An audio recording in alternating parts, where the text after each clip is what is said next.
Welcome to smart commerce and management hub. Smart commerce and management హబ్లో ఇవాళ మనం bank reconciliation స్టేట్మెంట్లో ఒక student అడిగిన డౌట్కి నేను ఆన్సర్ చేస్తున్నాను. ఒక problem, if balance as per cash book showing 1 lakh, passbook showing 10,000. ఒకవేళ క్యాష్ బుక్లో 1 lakh కనిపిస్తుంది, పాస్బుక్లో 10,000 కనిపిస్తుంది, అప్పుడు ఏది కరెక్ట్, దీన్ని ఏ విధంగా రెక్టిఫై చేసుకోవాలని అడిగారు.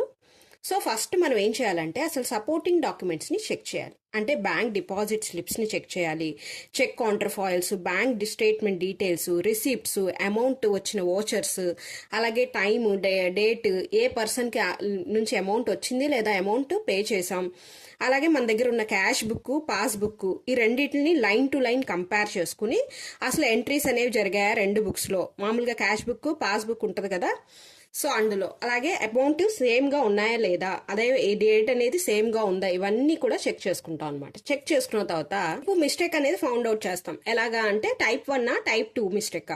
టైప్ 1 అంటే టైమింగ్ డిఫరెన్స్.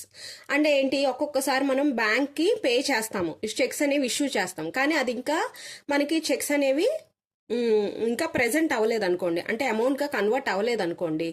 సో అలా అంటే వాళ్ళకి ప్రొసీజర్స్ ఉంటాయి కదా, టైం పడుతుంది. సో అది టైమింగ్ డిఫరెన్స్, దాన్ని ఎక్కడా చూపించక్కర్లా. మనం కాకపోతే బీఆర్ఎస్లో మట్టికి చూపిస్తాం, ఓకేనా. క్యాష్ బుక్లోనో పాస్బుక్లోనో విడివిడిగా చూపించక్కర్లా. మనం బీఆర్ఎస్ స్టేట్మెంట్ ఇస్తున్నప్పుడు books as per cash book, passbook maintain చేస్తాం కదా, అందులో checks issued but not presented, books as per cash book, so deposited కానీ నాట్ ప్రెజెంటెడ్, నాట్ క్లియర్డ్ అని చెప్పేసి యాడో సబ్ట్రాక్షన్ చేస్తాం. ఇది మనకు తెలిసింది. ఇంకో టైప్ 2 ఏంటంటే ఎర్రర్. అంటే ఒక్కొక్కసారి బ్యాంక్స్ ఒక జీరో రాయలేదు, లేదా మనమే 1 lakh 10,000 అని ఒక జీరో మనం రాయలేదు, ఓకేనా, క్యాష్ బుక్లో. సో క్యాష్ బుక్ మిస్టేక్ వచ్చింది అనుకోండి. క్యాష్ బుక్ మిస్టేక్ వస్తే మనం ఏం చేయాలంటే సపోర్టింగ్ డాక్యుమెంట్ చెక్ చేసి balance as per cash book 10,000 చూపిస్తుంది, పాస్బుక్ 1 lakh చూపిస్తుంది, కాబట్టి ఎర్రర్ కరెక్షన్ అని చెప్పేసి యాడ్ చేస్తాం అమౌంట్ని, ఓకేనా. దీన్ని చెక్స్ ఇష్యూడ్, చెక్స్ డిపాజిటెడ్ అని చూపించాం మనం. ఎర్రర్ కరెక్షన్ అని చెప్పేసి యాడ్ చేసి చూపిస్తాం, 90,000 యాడ్ చేసి పాస్బుక్కి ఈక్వేట్ చేస్తాం అనమాట.